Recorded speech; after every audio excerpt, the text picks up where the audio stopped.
각 가정에서 예배를 지키시는 우리 성도님들 위해 각 가정이 성령의 임재하심과 또 동일한 은혜와 사랑, 축복이 전달될 수 있게 되기를, 흘러갈 수 있게 되기를 축원합니다.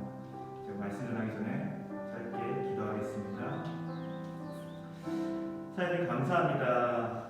언제나 은혜 가운데서, 사랑 가운데서 우리 한 사람 한 사람을 지켜주심에 감사드립니다. 어려운 시기, 강약길을 우리가 걸어가지만 늘 주님을 바라볼 수 있게 하여 주시옵고, 오늘 우리에게 주신 이 약속의 말씀 붙들고 각자의 삶의 터전에서, 현장에서 승리하며 살아갈 수 있는 우리 귀한 나고야 우리교회 공동체가 될 수 있도록 인도하시고 축복하여 주시옵소서. 말씀 듣습니다. 말씀을 들을 수 있는 귀를 허락하여 주시옵고, 마음은 활짝 열어서 우리 주의 말씀에만 집중하며 나아갈 수 있도록 인도하여 주시옵소서. 모든 것을 주님께 의탁드리오며 이 모든 말씀 우리 주 예수님 이름으로 기도했습니다. 아멘. 나라를 구성하는 데는 세 가지가 필요하다고 이야기를 합니다. 첫째는 국민이죠. 사람이 중요한 것입니다. 사람이 모여야 힘도 나고 여러 가지 활동도 가능하게 되는 것이죠. 둘째는 영토입니다. 땅이 없으면 아무리 사람이 많이 모인다 할지라도 활동을 할 수 있는 공간 자체가 없는 것이죠. 교회도 건물이 교회가 되는 것은 아니지만 우리가 이렇게 함께 모여 예배드릴 수 있는 공간이 있고 나눔을 할 수 있는 공간이 있음으로써 안정감을 느끼게 되고 소속감을 갖게 되는 것 같습니다. 마지막으로는 주권입니다. 사람도 있고 땅도 주어졌습니다. 하지만 주권이 없다면 그것은 아무 의미가 없는 것이죠. 우리는 세계 역사를 통해서 주권을 빼앗긴 나라들이 고통받는 모습을 많이 봐왔습니다. 주권은 중요합니다. 주권은 곧 힘이 되는 것이죠. 하지만 누가 주권을 가지냐에 따라서 한 나라의 운명은 달라지게 되는 것입니다. 더욱더 부강해지기도 하고 또한 빈곤에 처하기도 하게 되는 거죠. 교회의 주권은 목사도 아니라 리더십도 아니라 교회의 머리 되시는 오직 우리 주님 한 분께 있는 줄 믿습니다. 하나님은 이스라엘을 사랑하셨습니다. 그래서 민족과 영토를 주셨죠. 그리고 최종적으로 당신이 주권자가 되어서 당신만 예배하는 주의 나라를 만들기 원하셨습니다. 하지만 주가 선택하신 그의 백성들이 주를 거부하게 되죠. 그 대신 자신들이 주인으로 서서 주님의 주권을 빼앗았습니다. 그 결과 이스라엘은 멸망하게 되었고 나라를 빼앗기게 되었던 것이죠. 여러분 삶의 주권이 누구에게 있습니까? 내 인생이니까 그냥 내 마음대로 살면 되는 것일까요? 그렇다면 그 인생에는 미래가 없는 것입니다. 저는 여러분들이 내 삶의 주권의 자리에 참 주인이신 예수님을 모셔드릴 수 있게 되기를 축복합니다. 그분을 환영하고 섬길 수 있게 되기를 축복합니다. 예수님이 주인 되시는 인생, 그리고 그분의 말씀을 온전히 순종하며 따라갈 때 그 인생은 반드시 축복받게 되는 것이죠. 오늘 이 믿음 가지고 주님 앞에 거룩한 진리의 말씀 앞에 나아가시는 저와 여러분 될 수 있게 되기를 축복합니다. 지난 시간에 이어서 계속해서 하나님이 어떤 분이신지, 그분이 내 삶에 어떤 영향을 끼치고 계신지 우리는 보고 있습니다. 오늘도 한나의 기도를 통해서 내 인생의 참 주인 되신 예수님과 만날 수 있게 되기를 축복합니다. 오늘 본문 6절 말씀 우리 같이 한 목소리로 읽어보도록 하겠습니다. 여호와는 죽이기도 하시고 살리기도 하시며 수월에 내리게도 하시고 거기에서 올리기도 하시는도다. 여호와는 죽이기도 하시고 살리기도 하신다. 먼저 우리가 이 땅에서 살고 있는 것이 당연한 것이 아님을 인정하시기를 바랍니다. 우리에게 주어진 생명은 당연한 것이 아니죠.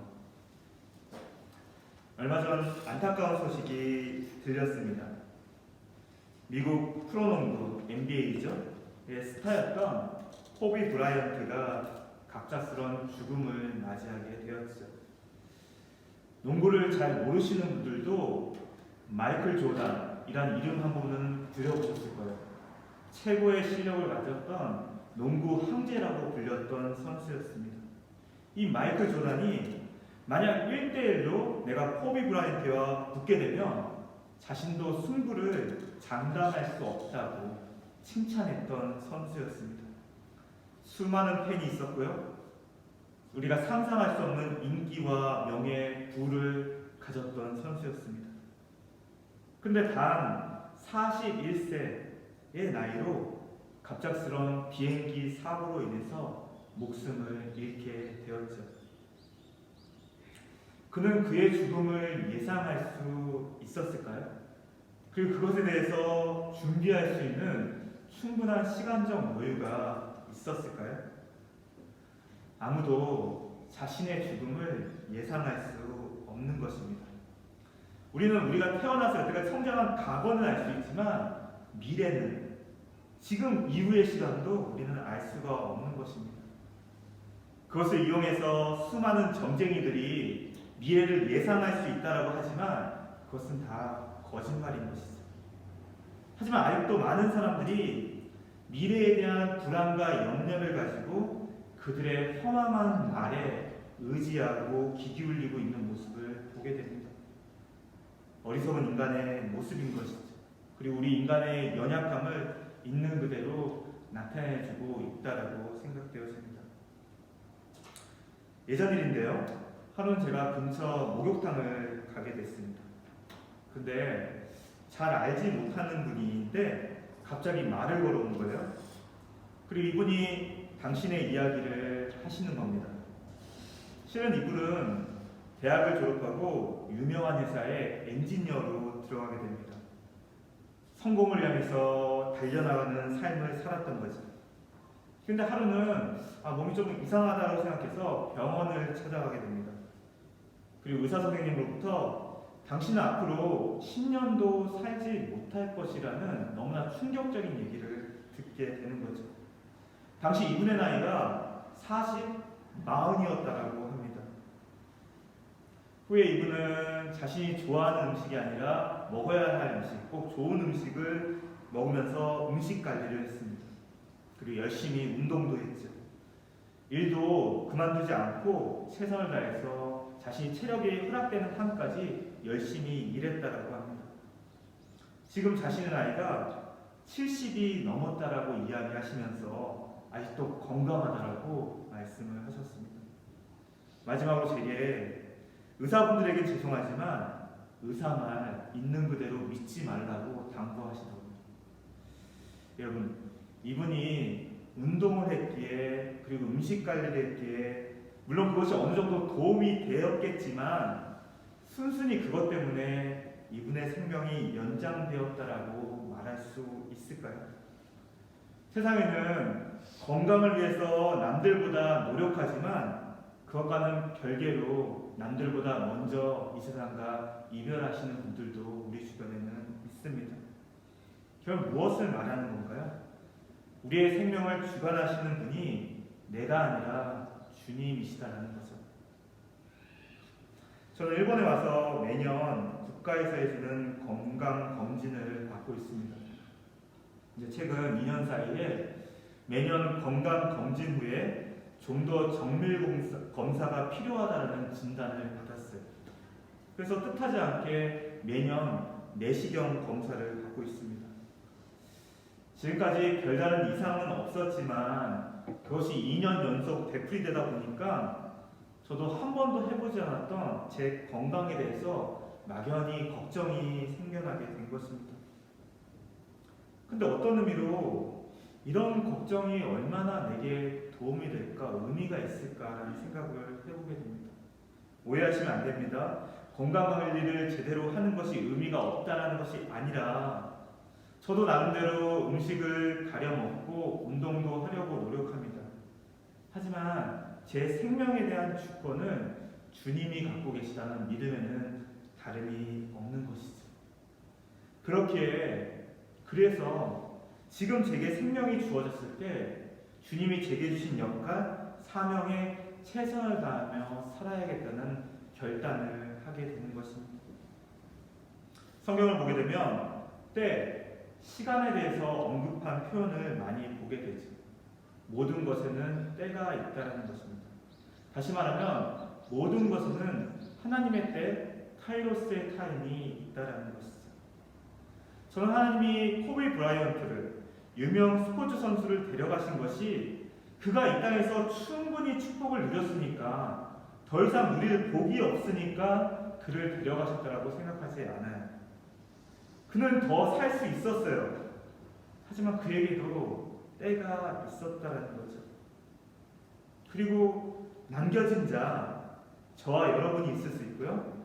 이 세상에 꼭 필요한 사람, 선한 영향을 끼치고 있는 사람들도 많이 있지만 그 반면에 어쩌면 태어나지 않았으면 좋았을 것이라고 생각되어지는 너무나 악한 죄인들도 우리 주변에는 많이 있습니다. 그런 생각을 해서는 안 되겠지만 왜 그들을 좀 더 빨리 데려가지 않으실까라는 생각도 가끔 들게 되는 것 같습니다. 하지만 우리는 알 수가 없습니다. 다만 우리가 기억해야 할 것은 아직 우리에게 생명이 있다면 거기에는 반드시 하나님의 뜻이 있다라는 것이죠. 주님은 죄인들이 아직 생명이 있는 한 회개하고 돌이키기를 기다리고 계신 것입니다. 어쩌면 그들에게 기회를 주고 계신 것이죠. 그것은 다른 말로 하면 은혜인 것입니다. 하지만 이 은혜가 언제까지 계속 영원히 지속된다는 사실은 그럴 길이 없다는 사실도 우리는 또한 기억해야 할 것입니다. 반드시 때가 있다는 거죠. 그럼 저와 여러분은 어떻게 해야 할까요? 우리에게 아직 생명이 주어졌을 때 그 생명을 내게 주신 분을 위해서 감사함을 갖고 그분의 영광을 위해서 살아야 하는 것이죠. 저에게는 목사로서의 주어진 삶과 사명에 최선을 다해서 살아야 할 것입니다. 또 여러분들은 여러분의 삶의 현장에서 여러분이 갖고 계신 일을 통해서 사회에 공헌을 하고 주변의 크리스찬으로서 선한 영향력을 행사하며 살아가야 할 것입니다. 오늘 밤 만약 여러분의 삶을 주님이 끊으신다고 한다면, 여러분을 데려간다고 한다면 후회가 남지 않는 삶을 살아가고 계십니까? 우리의 삶이 주님께 주권이 있다는 거, 결국 그것은 매일매일의 삶이 당연하지 않다라는 거죠. 매주 드려지는 예배가 당연한 것이 아닌 것입니다. 우리는 지금 이 코로나 바이러스를 통해서 그것을 너무나 뼈저리게 느끼고 경험하고 있습니다. 내가 지금 교회에서 봉사하고 섬기는 것, 내가 내 의지로, 내 선택으로 했다라고 하지만 결국 그것도 주님이 내게 마음을 주시고 힘을 주시지 않는다면, 은혜를 허락하지 않는다면 불가능한 것이죠. 그렇게 감사하고 이런 특별한 은혜를 베풀어 주셨으니까 내게 주어진 곳에서, 내가 겪게 되는 이 시간 가운데서 최선을 다해서 섬기고 봉사해야 하는 것입니다. 사람과의 만남과 교제도 마찬가지라고 생각되어집니다. 사람과의 만남을 부담감을 갖고 만나시라는 말씀이 아니라 주님이 그 만남을 갖게 해주셨고 그 만남을 인도해 주셨음을 믿고 감사하라는 거죠. 그럴 때 어찌 보면 매일 당연히 주어지는 만남일지라도 그것이 새롭게 다가올 것입니다. 그리고 최선을 다해서 그 만남에 집중할 것입니다. 여러분, 주님은 우리를 죽이기도 하시고 살리기도 하십니다. 그분은 우리를 수월에 내리기도 하시고 곳에서 건져 올리시기도 하십니다. 지금 혹시 여러분의 삶의 현장이 수월이라고 생각하시는 분은 안 계신지요? 아무리 최선을 다해도 변하지 않는 환경과 주변 사람들을 보면서 좌절하고 낙담하고 심지어 포기한 분들은 안 계신지요? 여러분 기억하시기 바랍니다. 모든 주권, 절대 주권은 주님에게 있습니다. 주님이 반드시 여러분을 수월에서 건져 올리실 날이 반드시 오게 될 줄 믿습니다. 예수님은 여러분을 죽음에서 생명으로 구원으로 인도하시는 분이시기 때문입니다. 어려운 상황일수록 힘든 환경일수록 더욱더 주님께 희망과 소망을 두시길 바랍니다. 주님을 바라보시고 주님을 의지하십시오. 그래서 주님이 우리에게 매일같이 말씀을 주시는 거 아닙니까? 그래서 주님이 우리에게 기도할 수 있는 특권을 허락하신 거 아닙니까? 어떤 분이 이런 말씀을 하시는 걸 들었어요? 기도할 수 있는데 무엇이 두려우십니까? 그렇습니다. 저와 여러분은 기도할 수 있어요. 오늘도 나의 삶의 주권자 되신 주님이 우리의 세밀한 음성에 귀 기울이고 계십니다. 그분을 믿고 의지하며 나아갈 때 도저히 열릴 것 같지 않았던 문이 열리게 되고 도저히 변할 것 같지 않았던 사람이 변화됨을 보게 되는 것입니다. 이것이 바로 저와 여러분이 가져야 할 믿음이 아닐까 생각해 보게 됩니다. 모두 이 믿음이 나고연을 위해 모든 성도님들 안에서 다시 한번 확인되어지고 결단되어져서 나아갈 수 있게 되기를 주의 이름으로 축복합니다. 우리 7절 말씀 읽도록 하겠습니다. 여호와는 가난하게도 하시고 부하게도 하시며 낮추기도 하시고 높이기도 하시는도다. 두 번째, 여호와는 가난하게도 하시고 부하게도 하신다.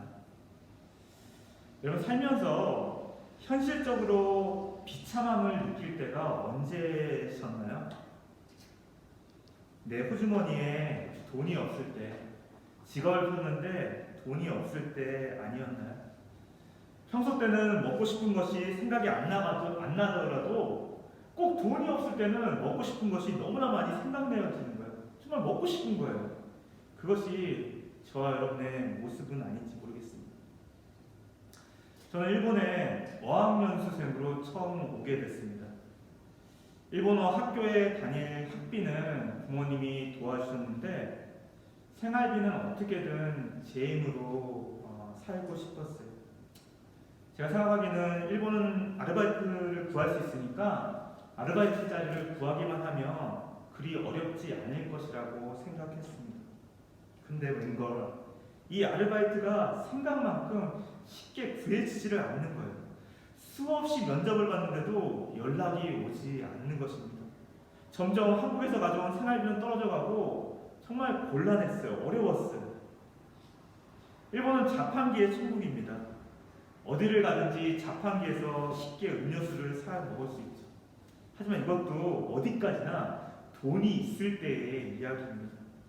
저는 일본에 와서 그 많은 자판기 사이에 살면서 3개월, 한 4개월이 지나서 처음으로 자판기에서 음료수를 빼서 먹었던 것 같습니다. 돈이 전혀 없었던 것은 아니지만 그 정도로 돈에 대한 압박이 있었던 것 같습니다.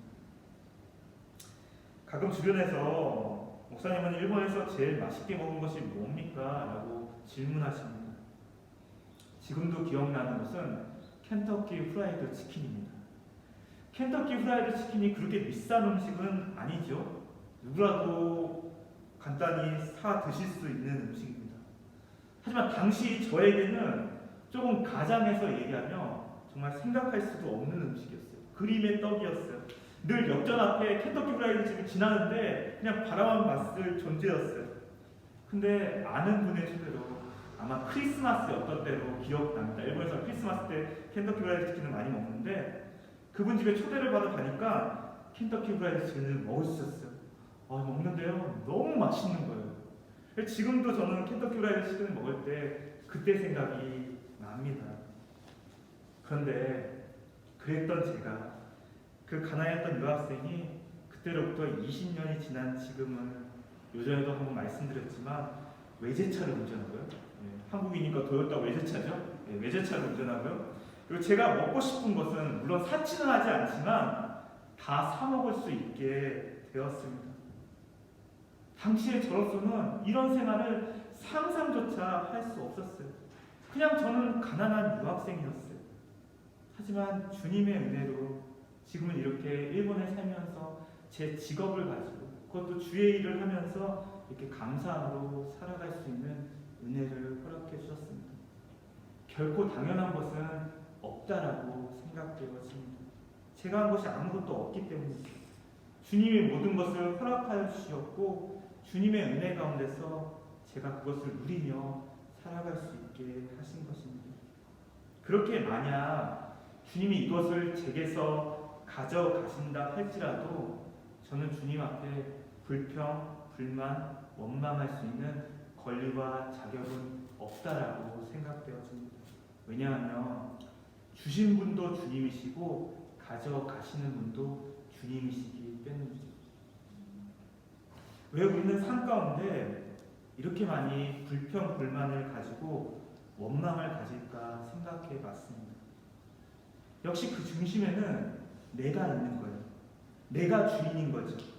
내가 노력해서 내 힘으로 여기까지 왔다고 생각했는데, 갖게 되었다고 생각했는데 그것을 왜 주님이 가져가시느냐는 거죠. 그렇게 항의를 하고 있는 것입니다.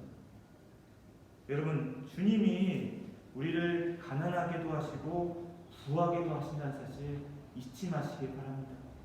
주권이 내게 있는 것이 아니라 주님께 있음을 인정하시기를 바랍니다. 저는 회사 생활을 그만두고 신학교에 들어가게 됐습니다. 그때 저는 지금도 그렇지만 커피를 굉장히 좋아했고요. 특별히 별다방 커피를 굉장히 좋아했습니다. 하지만 저는 이제 가난한 신학생이 된 거예요. 회사 생활할 때는 별다방 커피를 마시면서 일본어로 고호비라고 그러죠. 저 나름대로의 직장 생활의 위로가 됐었는데, 이제는 못 마실 수 있는 건 아니지만 어떻게 보면 저한테는 좀 사치였어요. 그때 생각했습니다. 내가 굳이 별다방 커피 안 마셔도 돼. 자판기 커피 마시더라도 예수님을 좋아하니까, 예수님을 사랑하니까, 예수님을 할 수 있으니까 그걸로 감사해 라고 생각을 했던 것 같습니다. 여러분, 지금은요 제가 굳이 스타 점점점을 고집하지는 않습니다. 아무 커피나 잘 먹습니다. 특별히 여러분들이 사주시는 커피 너무 잘 먹습니다. 너무 좋아합니다. 농담이지만 주님 은혜로 더 많은 것을 누릴 수 있게 해주셨으니 또한 감사한 것이죠. 여러분, 우리 모두는 물질에 대한 두려움을 가지고 있습니다. 만약 내가 지금 누리고 있는 것을 앞으로 못 누리게 되면, 얻지 못하게 되면 어떻게 될까? 여러 불안감이 있는 거죠. 특별히 지금 이 코로나 바이러스로 인해서 우리 성도님들 가운데 또 실생활에, 경제적인 환경 가운데 영향이 오신 분들의 이야기를 듣게 됩니다. 불안감이 있는 거죠. 마음 안에서 여러 가지 모양으로 주께 헌신하고 싶지만 늘 현실이 우리의 발목을 붙들고 있는 것입니다. 그래서 주님이 여러분을 통해, 여러분의 가정과 직장을 통해서 일하고 싶어하는 것이 느껴지는데도 결단하지 못하고 망설이고 그냥 현실에 안주하는 모습을 보게 되는 것입니다. 하지만 여러분, 주님이 우리의 믿음을 시험하실 때가 있는데 반드시 한 번은 물질의 문제를 통과하게 하신다는 사실 잊지 마시기 바랍니다. 그걸 통해서 주님은 저와 여러분이 온전히 주님만을 의지하고 신뢰하기를 원하고 계신다는 거예요. 우리의 입술로는 주님을 믿는다고 고백하면서 현실적으로는 물질을, 돈을 의지하는 모습을 보이게 됩니다. 자, 목사라고 두려움이 없을까요? 제 안에도 인간적인 불안과 염려가 있습니다. 특별히 교회 헌금이 줄어들고 있거나 필요한 재정이 있는데 그것이 채워지지 않게 되면 내가 목회를 잘 못하나 보다, 내가 목회에 뭔가 좀 잘못됐나 보다 라고 제 자신을 의심하게 되고 의기소침해질 때가 있다는 거죠. 하지만 지금까지 제가 이곳 나고야오늘교회 부임한 이래로 주님의 은혜로 늘 넉넉하게 채워주시는 감사를 누렸습니다. 자세하게 말씀드리긴 어렵지만 저의 인간적인 기대감이 완전히 무너졌던 적도 물론 있었습니다. 그런데 신기하게도요, 주님이 놀랍게 그 부족함을 채워가시는 은혜를 또한 경험하게 되었습니다. 한 번은 제가 이전에 섬겼던 교회에서 전도사로 일할 때 담임 목사님이 이런 말씀을 하시더라고요. 교회는 참 신기해 라고 말씀하시면서 우리 생각에는 성도님들 생각도 마찬가지겠지만 물질적으로 풍성한 분들, 부자 성도님들의 헌금에 의해서 교회 재정이 넉넉하게 채워질 거라고 생각되었지만 적은 금액일지라도 많은 성도님들이 자신의 마음과 정성을 모아주심으로 인해서 재정이 풍성해지고 축복받는다는 이야기를 해주셨습니다. 정말 목사님의 말씀대로 제가 와서 보니까 매달 정말 주님의 놀라운 은혜가 우리 성도님들의 마음이 모아져서 그 헌신이 모아져서 아름다운 열매를 풍성하게 그 재정을 메어가는 모습을 제가 경험하게 되었습니다. 제가 왜 이 말씀을 드리는가 하면 여러분 물질을 바라보고 물질에 의지하는 삶을 사시지 않게 되기를 소망하는 마음에서입니다. 저의 짧은 목회 경험이지만 주님의 일을 하는 데 있어서 물질이 없어서 못하게 된 것은 없었던 것입니다. 단지 제가 나태해져서 그냥 현실에 안주해서 못하는 것이지 물질이 없어서 주의 일을 못한다는 것은 없는 것 같아요. 내가 내 영광이 아니라 주님의 영광을 강구할 때 주가 주신 비전과 사명을 향해서 끊임없이 달려나갈 때 주님은 모든 필요를 넉넉하게 채워주시는 분이실 줄 믿습니다. 여기서 중요한 것은 내가 중심이 아니라 주님이 중심이 되어야 한다는 거죠. 그리고 내가 여러분 한 사람 한 사람이 주님 앞에 신실하게 서 계셔야 한다는 것입니다. 적당히 사람 눈은 속일 수 있지만 주님의 눈은 속일 수가 없습니다. 아무리 주변에서 비난의 소리를 듣고 부정적인 이야기가 들린다 할지라도 주님이 내게 주신 마음을 끝까지 붙들고 신실하게 나아가기만 하면 주님은 반드시 축복을 허락하시는 분이실 줄 믿습니다. 왜냐하면 주권이 사람에게 있는 것이 아니라 상황과 환경에 있는 것이 아니라 주님께 있기 때문인 것이죠. 여러분, 물질, 돈에 대해서 두려워하지 마시기 바랍니다. 주님은요, 우리 마음이 궁핍해져서 사는 것을 원하지 않으세요. 물론 그때가 필요할 때가 있습니다. 그 시간을 통해서 우리는 주님 앞에 겸손을 배우게 되고 주님만 붙들고 주님만 신뢰하며 사는 법을 배우는 때입니다. 하지만 주님이 정말 저와 여러분에게 원하시는 삶은 넉넉한 삶이에요. 여유로운 삶이에요. 그것을 내 것을 풍족하게 나누어주는 삶입니다. 꼭 돈이 있어야 넉넉한 삶을 사는 것은 아닙니다. 주변에도 보세요. 돈 있으신 분들이 그렇게 나누고 사는 삶을 살지는 않는 것 같습니다. 돈이 필요하긴 하지만 반드시 행복의 조건이 되는 것은 아닙니다. 세상에 돈으로 살 수 없는 것이 있습니다. 바로 건강과 평안인 것이죠. 아무리 돈이 많아도 내게 건강이 없고 아무리 돈이 많아도 내 가정에 평안이 없고 그 돈 때문에 형제가 싸우고 내게 있는 돈만 보고 사람들이 내 주변에 모인다고 한다면 그 사람의 인생은 결코 행복한 인생이라고 말할 수 없기 때문인 거죠. 여러분, 주님께 여러분의 삶을 이 어려운 상황과 환경조차도 주님께 맡겨드릴 수 있게 되기를 축복합니다. 주님이 필요하시면 반드시 주십니다. 그리고 주님은 우리가 넉넉하게 누리며 나누며 베풀며 살기를 원하고 계십니다. 그런 주님의 마음을 알고 온전한 믿음을 가지고 오늘도 주님 앞에 담대한 용기로서 나아가시는 저와 여러분 되시기를 축복합니다. 마지막으로 주님은 우리를 낮추기도 하시고요, 높이기도 하십니다. 주님은 교만을 너무 미워하세요. 아니, 미워하는 것을 넘어서서 교만한 자를 반드시 심판하신다는 사실 잊지 마시길 바랍니다.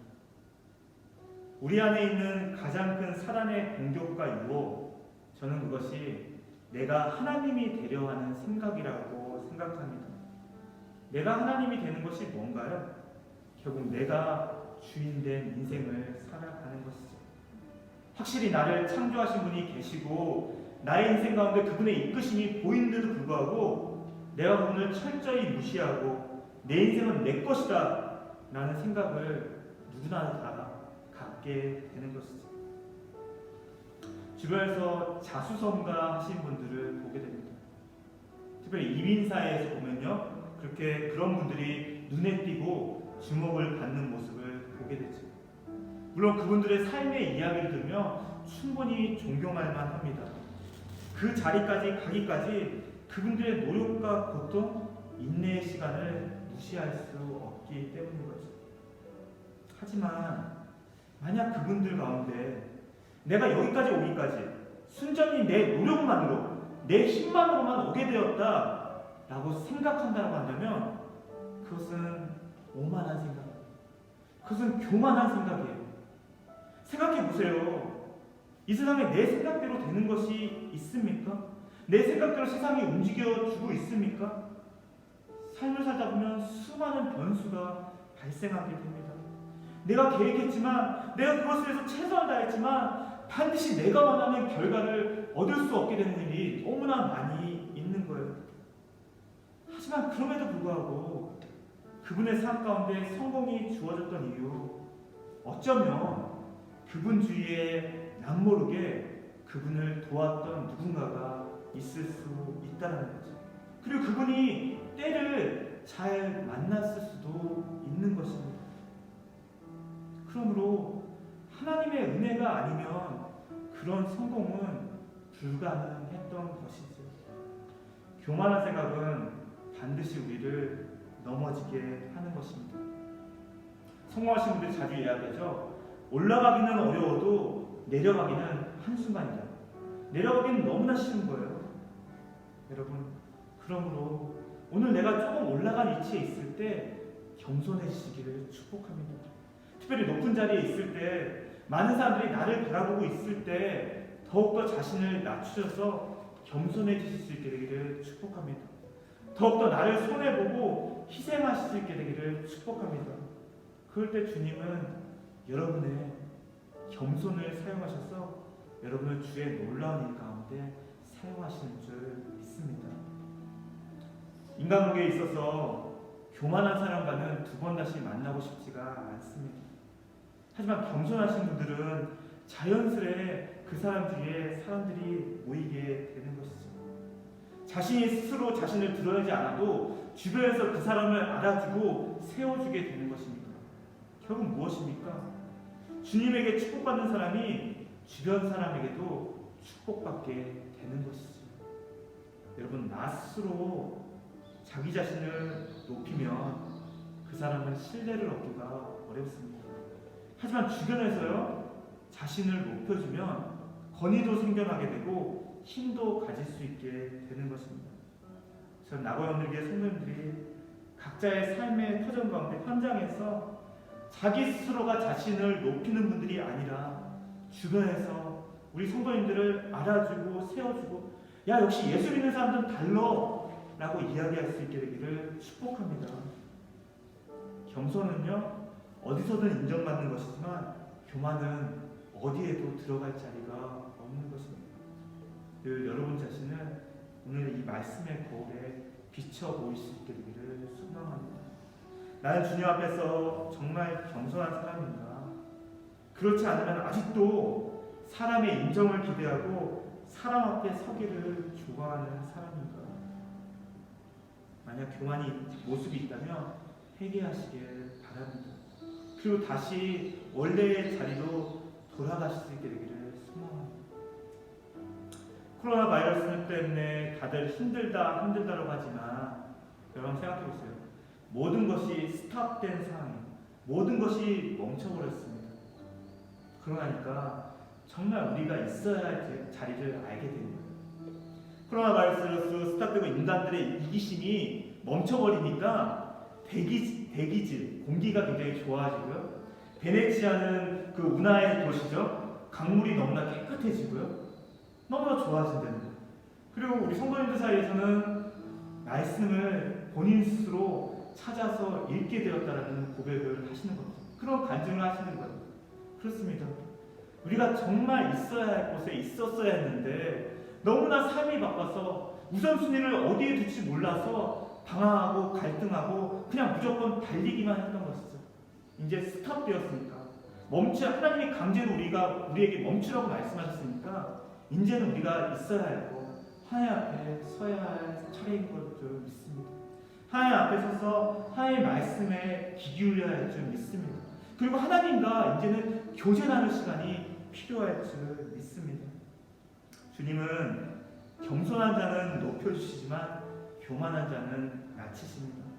전 나오연의 성도님들이 늘 주님만을 기억하고 주의 영광을 높이시는 분으로 인해서 주님께 세움받는 그런 축복을 누릴 수 있게 되기를 소망합니다. 말씀을 맺겠습니다. 여러분 가운데 삶의 신조, 가치관이 아마 다들 있으실 거예요. 다양한 가치관이 있겠지만 만약에 없으시다면 이것 하나만은 기억했으면 좋겠습니다.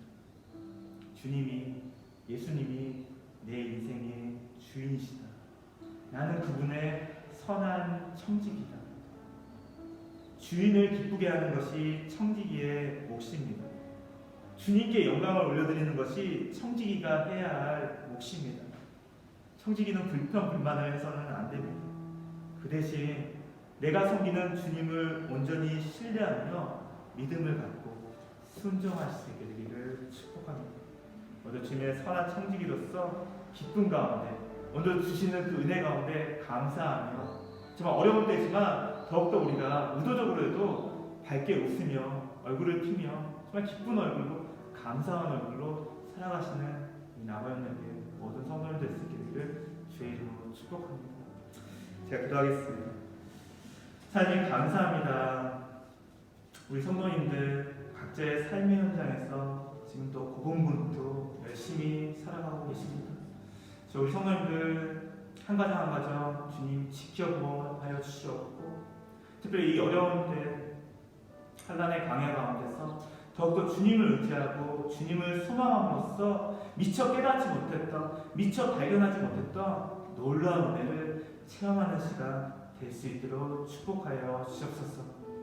특별히 병상 가운데서 싸우고 계시는 우리 귀한 형제자매들, 사랑하는 형제자매들, 각 가정에서 온라인으로 예배드리는 우리 형제자매들, 성도님들, 공동체 식구들, 주님을 기억하여 주시옵고 은혜를 베풀어 주시옵고 국리되어 주시옵고 넘치는 사랑으로 채워 주시옵소서.